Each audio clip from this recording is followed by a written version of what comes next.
Good morning. This is Woo!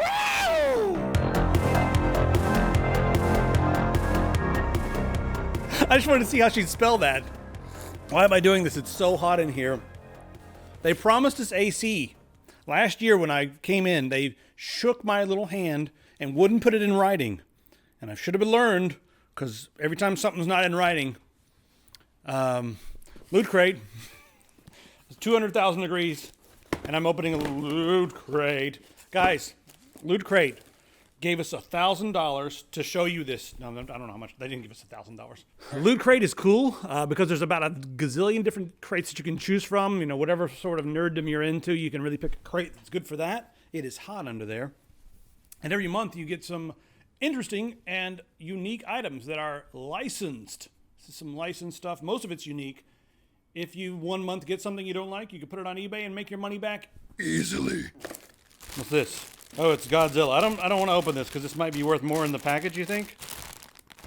Godzilla. It's a very kawaii Godzilla. To me, it's kawaii, but because cute things are terrifying. What's this? It's a little backpack. Oh, it's an Ecto pack, huh? Yeah. Bruce Banner turning into the Hulk. Look at that. Okay, we got a Jurassic Park pen. I think it's one of the spitters. Oh, this is great. Thanks. This is the best thing in the whole box because it's 2,000 degrees in this f***ing room. All right, so guys, check out Loot Crate. The link is in the description. Mystery tangible items. I'll take over mystery intangible items any day. Okay, let's talk about the news, shall we? The London police chief is completely comfortable with facial recognition. So there's facial recognition. They're trying out a new system and they're putting it around. And right now it's been looking at people, and so far of the people it's identified as being criminal. 98% false positive rating. It's only picked up a couple of people. One of them was no longer dangerous or whatever. They didn't do anything. They were like, it's no big deal. And the other person that they identified was someone who is mentally ill and has a history of bothering celebrities, politicians, and stuff like that, like going to their houses and yelling at them and calling them on the phone repeatedly. So that's all it's done. But the police chief in London is okay with this. And a lot of people are freaking out being like, it's 98% false positive. Why is she okay with this? That's not the point. The point is normalization. The point is getting you guys used to even more surveillance. The last time I was over in the UK, there's a camera on every pole. And if you put a pole in the ground, about 30 minutes later, someone shows up and affixes a camera right on top of it. So easy way to get free cameras, just stick poles in the ground everywhere. So guys, it's about normalization. People are going to get used to this and then be like, well, it's keeping us safe. California's net neutrality bill is back. We were yelling about this last week.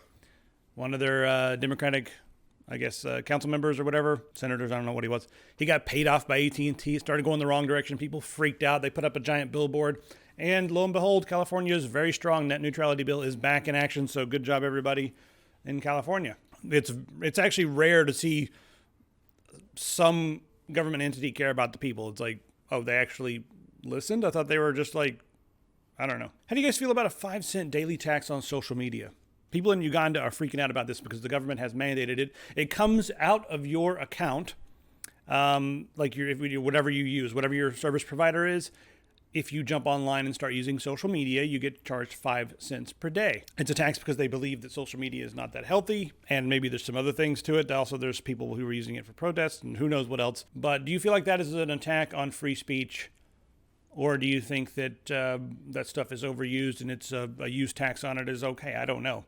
I don't really have much of an opinion on it. I just think it's interesting that people are angry. I guess it's kind of a discriminatory practice because it separates certain types of traffic on the internet from other types of traffic by saying this traffic falls under a certain category and you have to pay extra for it. That's a little discriminatory. Open and free is the way I like to be. Just come to my house in the evenings. All right, we got a little bit of hardware to talk about. Guys, I've been pretty excited about Ryzen. We just had to send back our dual Xeon system. And I'm really sad about that. And I'm like trying to figure out how to get that much power, but not at that price point because we're going to be on a budget for the Swordslinger video game, of course. And I've been looking a lot at Threadripper, and I think it's pretty interesting that the Ryzen stuff, not just Threadripper, like the Ryzen Generation 1 and 2, has been just spanking Intel's butt. So here's the overall trend on TechPowerUp. They did a little survey, And they found that Intel still has the majority of the market right there. However, Intel has been slacking over the last few years. Let's open up some of these things. This is just a chart here of what people own when it comes to Intel. So second, third, and fourth, doing great. First gen, second gen, doing okay.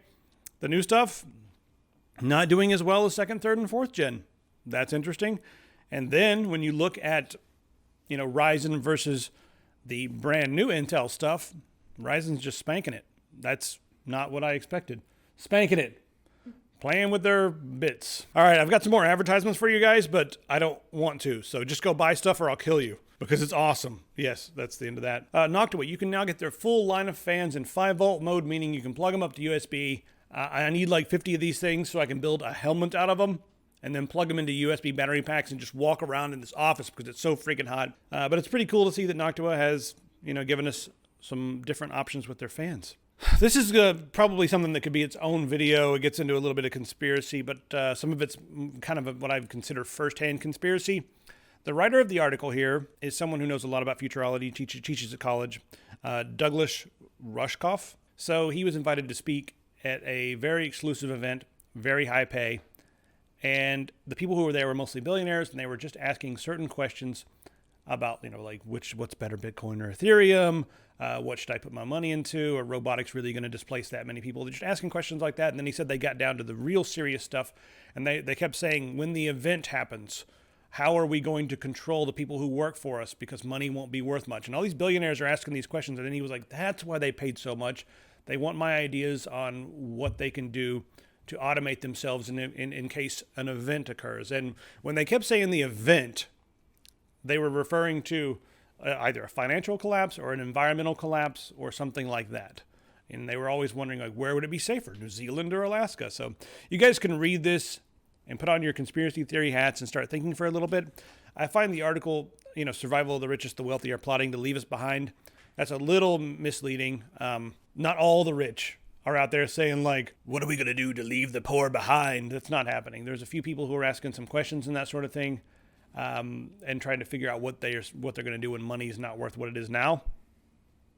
There's a few people asking those questions, but by and large, I don't believe that they're sitting around conspiring. They're just sucking up all the money and living and living recklessly with abandon and without care for the lower class. So I don't think it's as severe as it is, but you guys can read the article because it's pretty interesting, and it would be interesting to talk to Douglas Rushkoff. So Douglas. Call me, 2 a.m. Speaking of things that rich people could do to escape, how about living on the ocean? So there's a new quote-unquote libertarian project.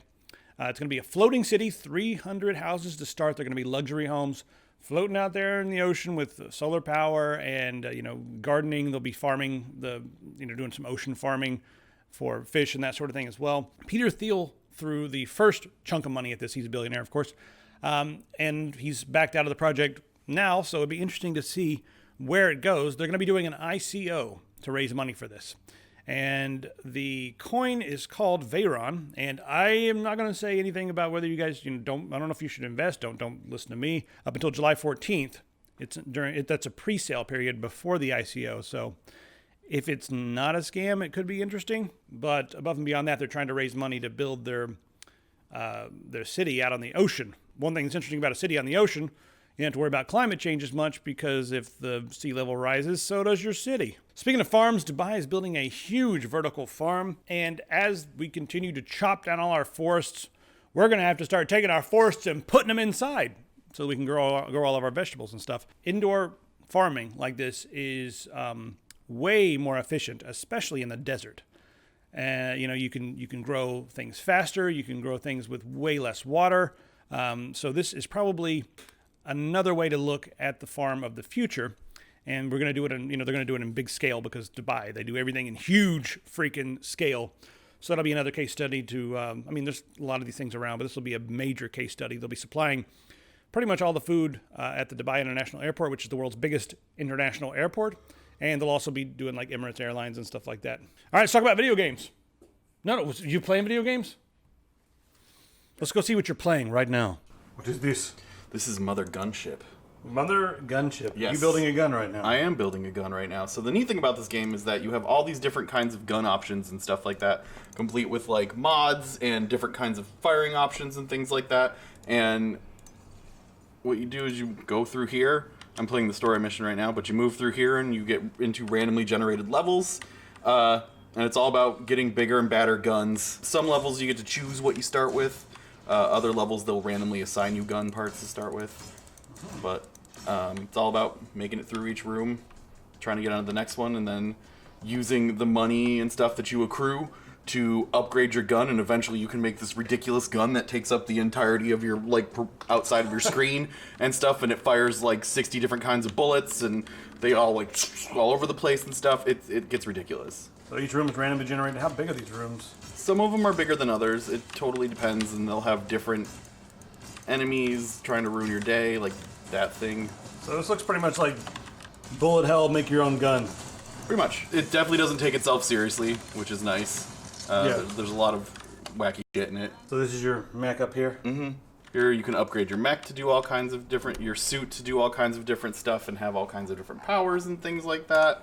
You can also, here's where you, just to give you an idea of the kind of options. You also can build two guns, so you have two different things to control at the same time. Just to show you, like, here's all the different kinds of connectors you can add on to things. You know, here's all the different kinds of barrels that do all kinds of different damage and different kinds of ammo, and they fire with different energy usage. So this is almost more for people who really love customization. Yeah. I mean, rather than just people who want to shoot stuff. So I mean, like, Yeah, it's half of the game is that, but it looks like that's...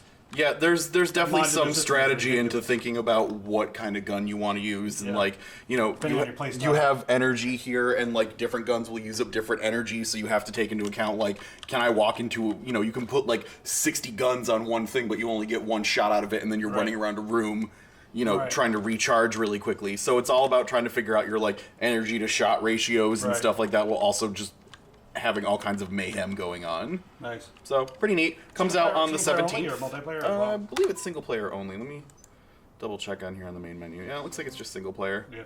But this comes out on the 17th. Awesome. Check it out. It's pretty awesome. Hi. Everyone, if you guys like S.T.A.L.K.E.R, you have to check out Dead Air. It's a new mod that pretty much uses the open X-ray engine, so it's a way more efficient engine. It looks freaking beautiful. They've redone most of the stuff in the game. Made S.T.A.L.K.E.R run way smoother, way better, and it's going to be less punishing than the Misery mod, and a lot of the mod makers are starting to make mods specifically for Dead Air. So if you like S.T.A.L.K.E.R and you want to replay it, this is where you should be looking. It's on ModDB as well. It's mostly Russian language now, but you can get a patch for it. So there's that. Fast as possible. What's all this business? Basically, it was reaffirmed that Dead Island 2 is still happening, despite back in like 2014 when it was originally announced. They kind of confirmed recently that yes, no, it's still going on. We're actually developing it still. All right, so this one is okay. They wanted to have a headline that said, "Could Sea of Thieves add battle royale mode?" So someone asked the developer, "Hey, could you guys do a battle royale mode?" And the developer responded with, "Well, we don't want to just slap it in there." Would they say something like, "Yeah, they were like, we could, but we'd want to make it our own thing and make it unique. We don't want to just like throw 100 pirates." Throw a bunch of pirates on an island and let them kill each other." And then they turn that into an article being like, "Are they gonna do it?" No, that's not an article. That's bad journalism. More bad journalism. Speaking of bad journalism, yeah. Sorry, PC Gamer, I'm calling you guys out for this. And it's everything you need to know, and you guys tell me almost nothing. There's not enough information. Yeah, it's all just filled with like speculation. Yeah. And stuff like that. Speculation is not something you need to know. Speculation is speculation. Yeah, it should be like... It should just be called like speculation on The Witcher, who we want to play the characters and stuff like that. Like our predictions for the Witcher TV show. That would be an actual accurate title. But this is literally being like, hey, do you think Tech Syndicate will have a battle royale mode? Well, maybe. Like I suppose if we put our work into it, we could probably put a battle royale and then be like, oh, Tech Syndicate's probably gonna have a battle royale mode, guys. Have you heard? Where is it gonna be filmed? Okay, Eastern Europe. Yes, of course. Whoa. And then they say who's gonna play what, and they say, we don't know, but there's a lot of people speculating and saying who they want to play roles. Guys, it's not news. All right, but this is kind of interesting. This is neat. Yeah. So how about RetroArch on your Switch? Freaking Switch? Yeah. So people are now able to run GameCube games on their Switch with throwing RetroArch and onto their system and stuff So like I that. imagine you could play Doing a little more of bit this. So RetroArch, if you're not familiar with this, is they're running a version of RetroArch called Laka, which is a slimmed down version of RetroArch, which is basically a version of Linux that is geared toward emulation and just little console units that have emulators and stuff on them. But anyway, you guys can install this on there if you want to. Don't do this if you're afraid of breaking your Switch. Yeah. But yeah, they've got that going. Yeah. Way to play older games on a current system. Oh, okay. It says GameCube, but like Laka can play tons of other things. You'll have access Yeah. to old Nintendo systems, Sega. But There's all kinds this of stuff. headline you looks can play. better. Yeah. This headline, unlike the other ones, says something and then backs it up with actual fact and research following the article, providing information based off the title. I've never heard of such things. If we don't turn the AC on right now. Yeah, this is ridiculous. By the way, guys, check this out. This is one tab, something you didn't know you needed. I just clicked a button and it made all the tabs go into one thing, and then you can hit share. And then this is what we put on the website. Oh my God. No. One tab is amazing. So check Cool. that out. They make it for this and for Firefox. All right, guys. Okay, bye. See you in the comments.